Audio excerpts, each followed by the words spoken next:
मेरा नाम रौनक है। मैंने अपने घर में ही एक शादी हॉल खोला हुआ था।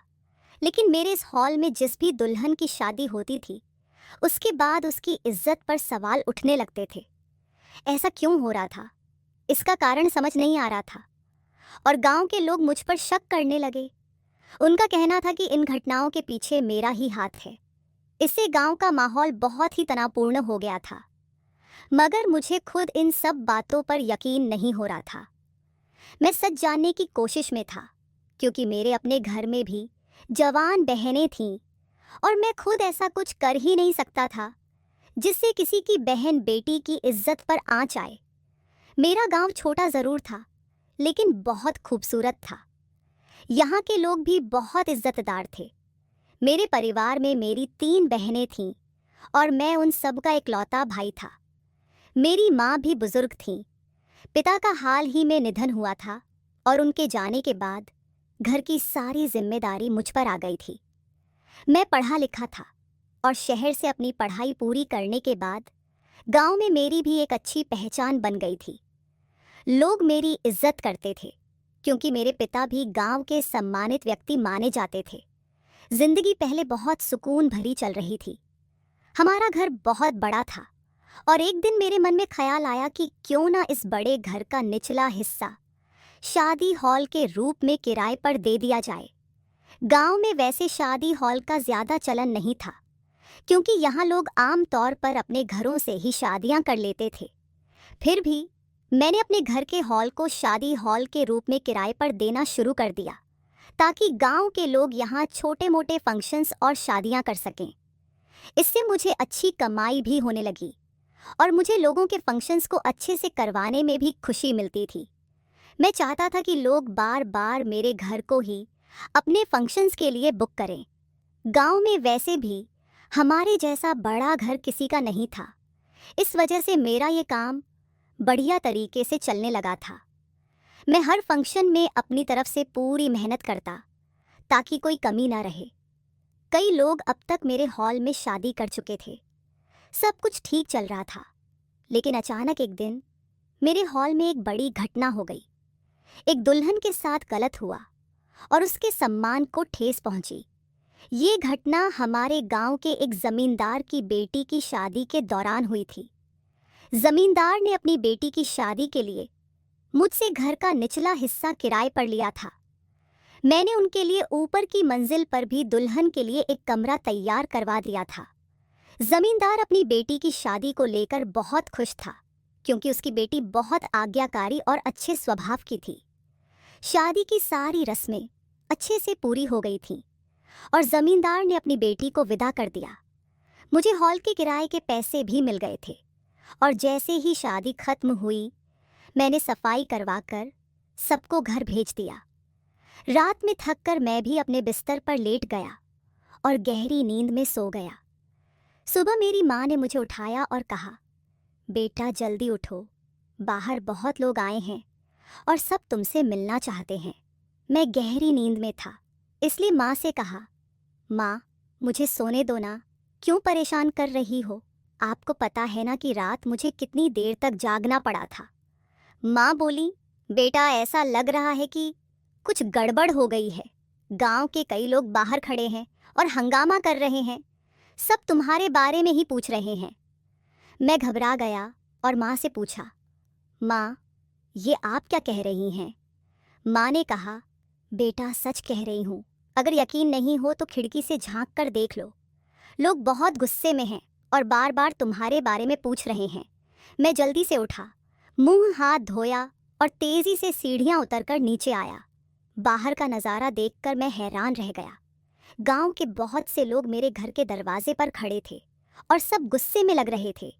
इनके साथ गांव के सरपंच और कुछ बड़े जमींदार भी थे। मैंने हाथ जोड़कर पूछा, आप सब यहाँ इस तरह एक साथ कैसे आए? क्या बात हो गई?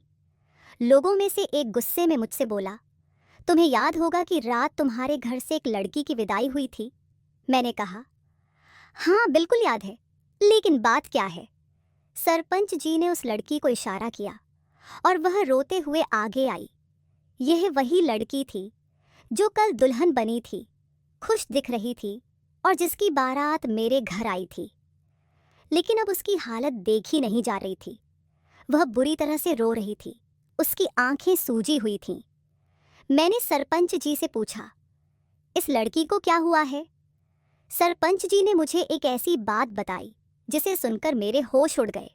उन्होंने कहा, यह वही लड़की है जिसकी शादी तुम्हारे घर से हुई थी। यहाँ से विदा होने के बाद इसके पति ने इसे तलाक दे दिया और अब यह अपने माता पिता के पास लौट आई है। मैंने हैरान होकर कहा, लेकिन ऐसा कैसे हो सकता है? कल ही तो इसकी शादी हुई थी। इतनी जल्दी क्या हुआ जो उसके पति ने इसे तलाक दे दिया? सरपंच जी ने गंभीर स्वर में कहा, इसके पति का कहना है कि यह कुंवारी नहीं थी और उसने इसे तलाक दे दिया। इस लड़की ने अपने माता पिता को बताया कि कल रात इसके साथ कुछ गलत हुआ है और यह सब तुम्हारे घर में ही हुआ है।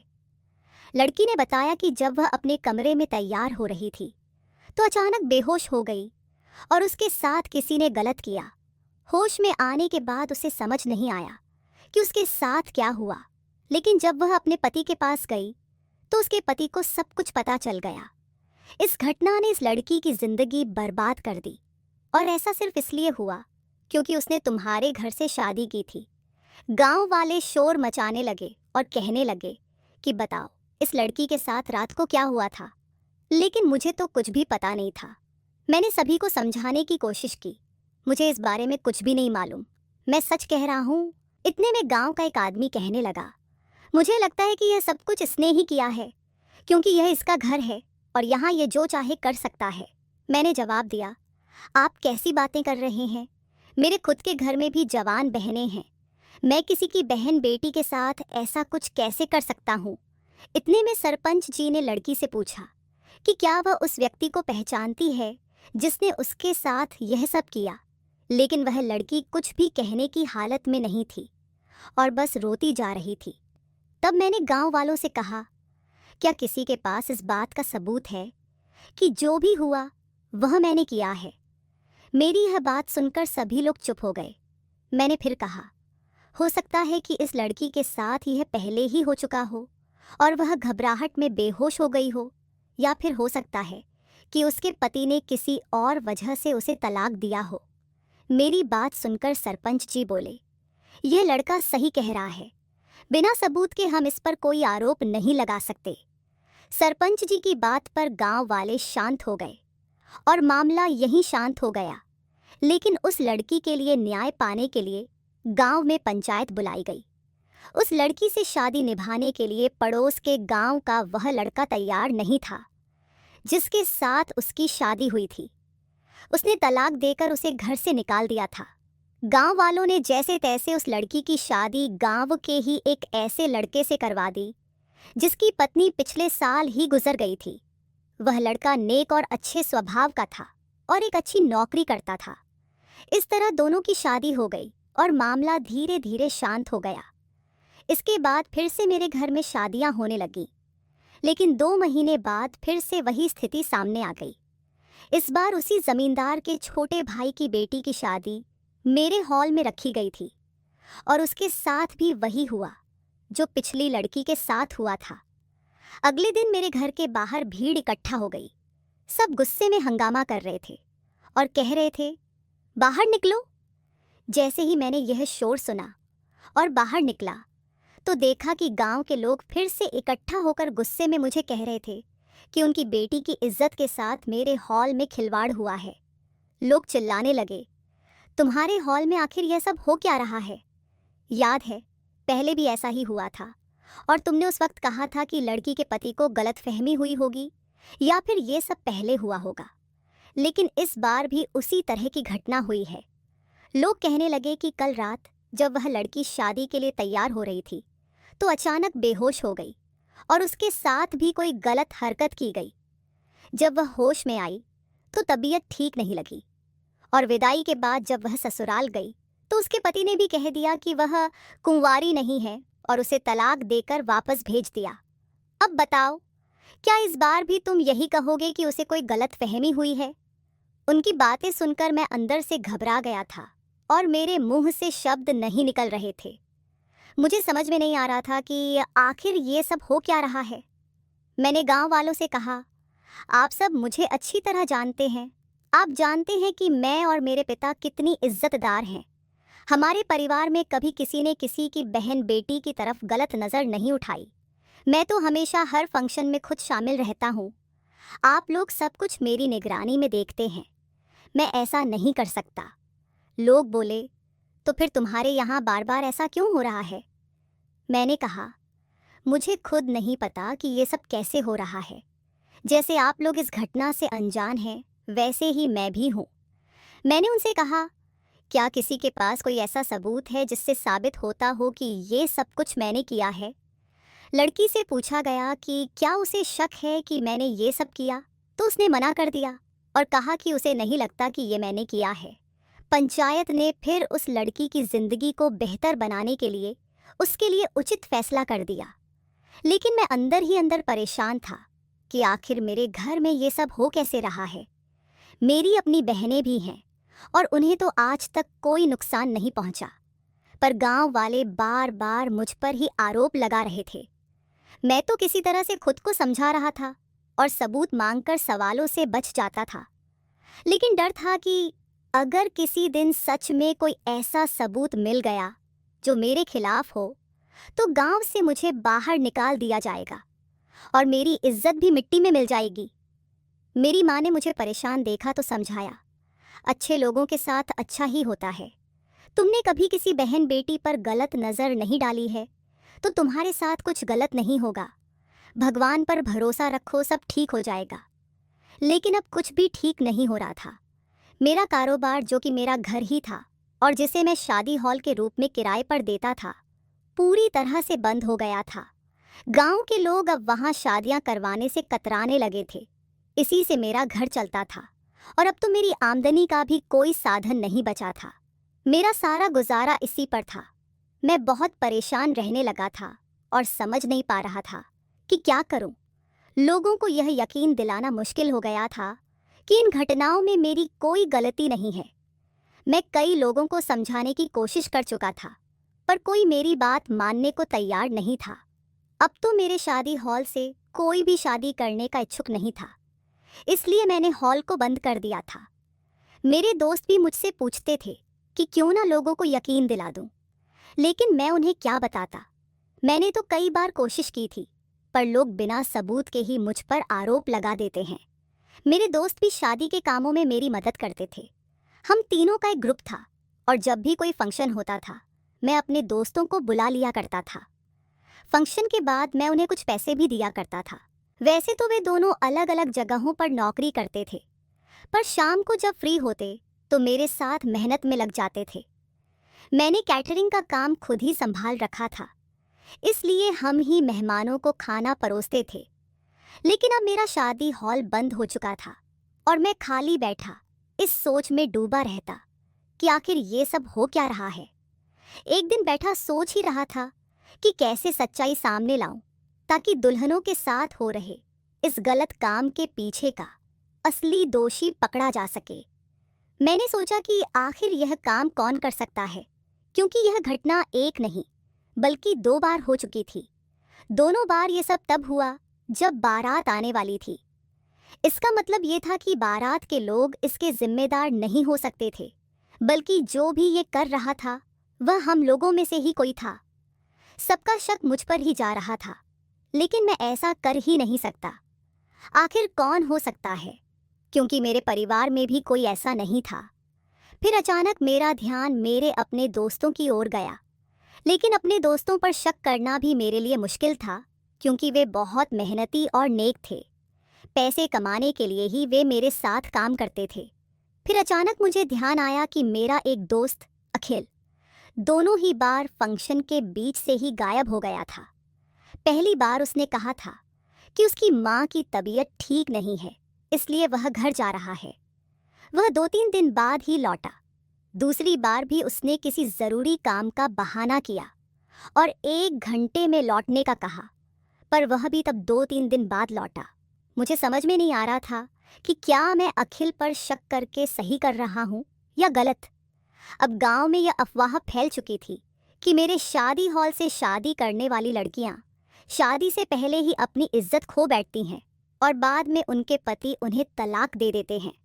मेरी माँ भी मेरी बहनों की शादी को लेकर चिंतित रहने लगी, क्योंकि वे भी अब शादी लायक हो चुकी थीं। एक बहन के लिए तो मैंने थोड़ा बहुत दहेज इकट्ठा कर लिया था, लेकिन दूसरी बहन के लिए मेरे पास कुछ भी नहीं था। मैं चाहता था कि दोनों की शादी एक ही दिन में हो जाए। अब मैं उलझन में था कि गांव वालों के सामने अपनी बेगुनाही कैसे साबित करूं। आखिर मेरे हॉल में पहले भी कई शादियां हुई थीं और ऐसा कभी कुछ नहीं हुआ था।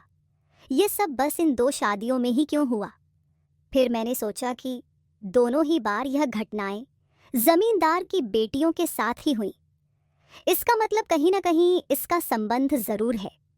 मुझे किसी भी तरह यह सच पता लगाना था ताकि गांव वालों के सामने सच्चाई आ सके और मैं इज्जत से सिर उठाकर जी सकूं।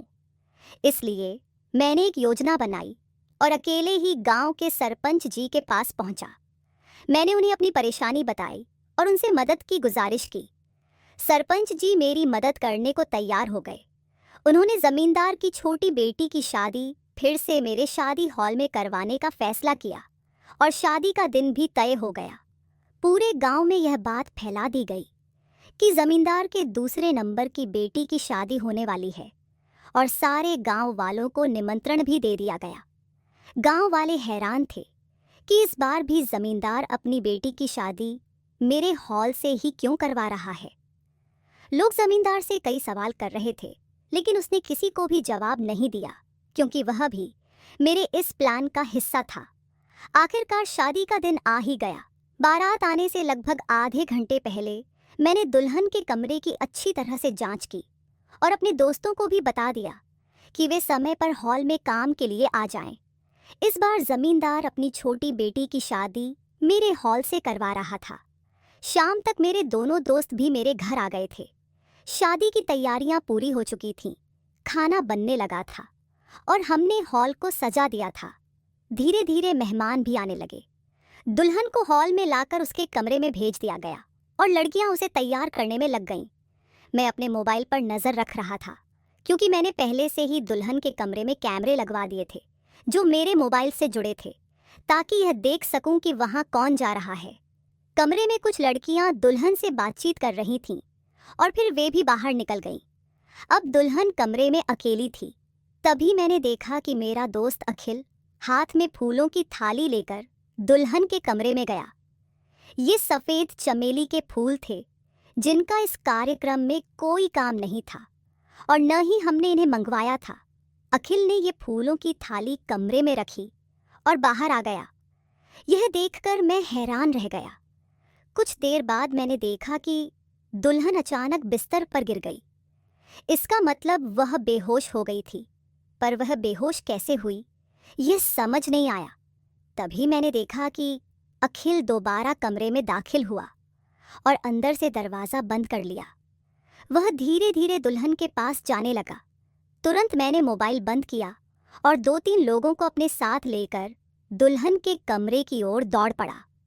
वहां पहुंचकर देखा कि दरवाज़ा अंदर से बंद था। हम लोगों ने मिलकर दरवाज़ा तोड़ दिया। कमरे के अंदर अखिल को लोगों ने पकड़ लिया और उसे पीटना शुरू कर दिया। इस दौरान दुल्हन बेहोश बिस्तर पर पड़ी थी। कुछ लोगों ने उसकी देखभाल की और उसे होश में लाने की कोशिश की।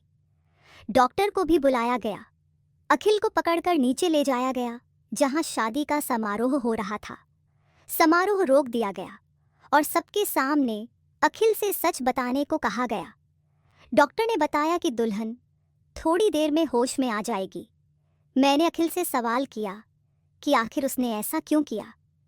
मैंने उसे कहा कि उसकी इस हरकत के कारण लोग मुझ पर शक कर रहे हैं और मेरे कारोबार को नुकसान हो रहा है। मैंने उसे पूछा कि वह बार बार दुल्हन के कमरे में क्यों गया था और दरवाज़ा बंद करके क्या करने की कोशिश कर रहा था। पहले तो अखिल कुछ भी कहने को तैयार नहीं था, लेकिन मैंने उसे एक थप्पड़ मारा। तब जाकर उसने सच्चाई बतानी शुरू की। गांव के लोग मेरे घर के बाहर इकट्ठा थे और सब अखिल की सच्चाई जानने के लिए बेताब थे।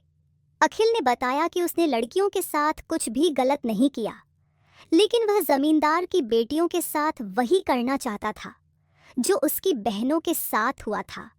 उसने बताया कि यह सब 10 साल पहले की बात है, जब उसकी 2 जवान बहनें थीं। वह खुद पढ़ाई के लिए शहर गया हुआ था। घर में कोई मर्द नहीं था, क्योंकि उसके पिता का देहांत हो चुका था। उसकी माँ ने उसे शहर भेजा ताकि वह पढ़ लिख कर उनके लिए सहारा बन सके। लेकिन एक दिन उसे खबर मिली कि उसकी बड़ी बहन ने आत्महत्या कर ली है। उसकी दोनों बहनें उससे बहुत प्यार करती थीं और बहन की मौत की खबर सुनकर वह वापस गांव आया। उसने बहुत कोशिश की कि बहन की मौत का कारण जान सके, लेकिन कुछ भी पता नहीं चल सका। उस समय उसे यह सब समझ नहीं आया। कई दिनों तक वह अपनी माँ और छोटी बहन के पास रहा। उसे यही लगा कि शायद गरीबी से तंग आकर उसकी बड़ी बहन ने आत्महत्या की है। लेकिन मैं अपनी बहन की मौत का गम आखिर कब तक करता। इसलिए कुछ समय बाद मैंने फिर से अपनी पढ़ाई के लिए शहर जाने का फैसला किया। करीब 6 महीने बाद मुझे एक और भयानक खबर मिली। मेरी छोटी बहन ने भी अपनी जान दे दी। जब मैं गांव लौटा तो यह देखकर स्तब्ध रह गया कि मेरी दोनों बहनें अब इस दुनिया में नहीं थीं। मुझे समझ नहीं आ रहा था कि आखिर ऐसा क्या हो रहा था कि वे दोनों इतनी तकलीफ में थीं। अब घर में बस मेरी माँ अकेली रह गई थी। मैंने फैसला किया कि अब मैं उन्हें अकेला नहीं छोड़ूंगा। इसलिए शहर में रहने के बजाय मैं रोज गांव और शहर के बीच का सफ़र करने लगा। बहनों के जाने की असल वजह मुझे तब तक नहीं पता थी। फिर एक दिन मुझे अपनी छोटी बहन की डायरी मिल गई। उसे पढ़ने के बाद उनकी मौत की असल वजह सामने आ गई। डायरी में उसने लिखा था कि हमारी बड़ी बहन को किसी के व्यवहार से इतनी तकलीफ हुई कि उसने अपनी जान देने का कठोर निर्णय लिया। मेरी छोटी बहन ने लिखा कि इस कठिनाई ने उसे भी घेर रखा था, लेकिन वह किसी से कुछ कह नहीं पा रही थी। इन परिस्थितियों का सामना करते हुए उसने भी वही कदम उठाया। मेरी बहनों के साथ हुए इस अन्याय को जानने के बाद मैंने अपने दिल में ठान लिया कि एक दिन मैं इसके लिए न्याय मांगूंगा। लेकिन मुझे पता था कि मेरे पास कोई ठोस सबूत नहीं था और एक गरीब लड़के की बात शायद ही कोई सुनेगा, खासकर इतने प्रभावशाली लोगों के खिलाफ। मेरी माँ मेरे लिए कुछ नहीं कर सकती थी। वह तो अपनी बेटियों की मौत का दुख सह रही थी। इसीलिए मैंने चुपचाप अपने तरीके से इसके खिलाफ खड़े होने की ठानी। जब मुझे पता चला कि जमींदार की दूसरी बेटी की शादी होने जा रही है, तो मैं वहां अपने मन में न्याय पाने की भावना के साथ गया। तुम लोगों को मेरी सच्चाई जानने के बाद अब सब कुछ समझ में आ गया होगा। मैंने किसी के साथ अन्याय नहीं किया, बस अपनी बहनों के लिए न्याय की कोशिश की। वैसे भी इस गांव की परंपरा है कि अन्याय का जवाब न्याय से ही देना चाहिए। मैंने भी वही किया। मेरे इस खुलासे के बाद सबकी नज़रें झुकी हुई थीं। मैंने आगे कहा कि मैंने दुल्हन को कैसे बेहोश किया। हर बार मैं दुल्हन के कमरे में चमेली के फूलों की थाली लेकर जाता और कहता कि इन फूलों की ज़रूरत बारात के समय पड़ेगी। इन फूलों में एक विशेष सुगंध होती थी जो कमरे में फैलने के बाद दुल्हन को नशीली हालत में पहुंचा देती थी। वह इस स्थिति में होती कि उसे यह एहसास ही नहीं हो पाता कि क्या हो रहा है। इसके बाद मैं वहां से चुपचाप निकल आता और किसी को शक भी नहीं होता। हर बार इस गलती का दोष तुम पर लगाया जाता था और मुझे इसका अफसोस भी है। लेकिन मैंने अपने दिल में ठान लिया था कि मैं अपनी बहनों के साथ हुए अन्याय का न्याय करूंगा। इसके बाद अखिल ने सरपंच जी से कहा, अब आप जान चुके हैं कि मैंने यह सब क्यों किया। अब आप तय करें कि क्या किया जाना चाहिए। सरपंच जी ने जमींदार और उसके भाई की ओर कड़ी नज़रों से देखा और उन्होंने अपनी नज़रें झुका ली। सरपंच जी ने फैसला किया कि इन दोनों भाइयों और उनके परिवारों को पूरे गांव से निकाल दिया जाए, क्योंकि इनके कारण अखिल की दोनों बहनें इस दुनिया से चली गईं और इनकी हरकतों ने उनके जीवन को बर्बाद कर दिया। इसलिए यह ज़रूरी था कि सरपंच कोई ऐसा फैसला ले जिससे भविष्य में कोई भी किसी की बेटी के साथ ऐसा गलत काम करने की हिम्मत न करे। अखिल ने जो किया उसके लिए वह शर्मिंदा था और उसने इसके पीछे की वजह भी बताई।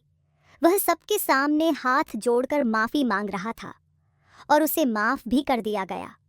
मगर जमींदार और उसके छोटे भाई को पूरे गांव से निकालने का ऐलान कर दिया गया था। जमींदार और उसका भाई सरपंच जी से माफी मांगने लगे कि हमें एक मौका दिया जाए, हम आगे ऐसा कुछ नहीं करेंगे। उन्होंने कहा कि यह सब पुरानी बातें हैं और पिछले 10 साल में हमने किसी के साथ ऐसा बर्ताव नहीं किया है। लेकिन सरपंच जी ने उनकी माफी को ठुकरा दिया। सरपंच जी बोले, तुम दोनों की वजह से उन लड़कियों की इज्जत और जान दोनों गई। उनकी जान तो वापस नहीं आ सकती और न ही खोई हुई इज्जत लौट सकती है।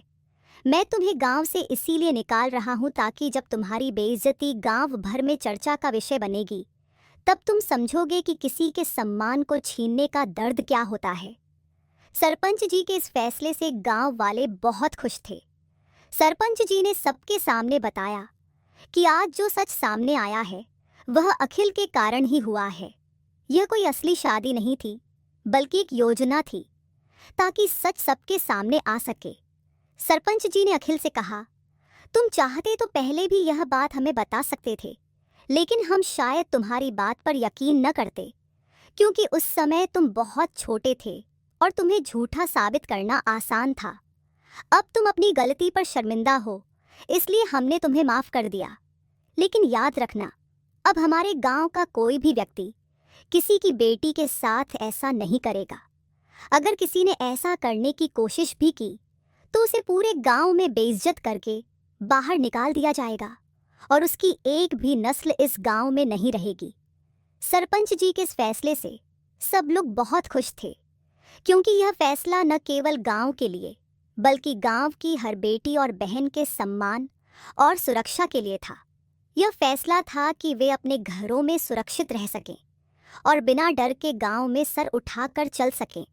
अखिल की बहनों के साथ बहुत बुरा हुआ था और ऐसा इसलिए हुआ क्योंकि उनके घर में कोई मर्द नहीं था।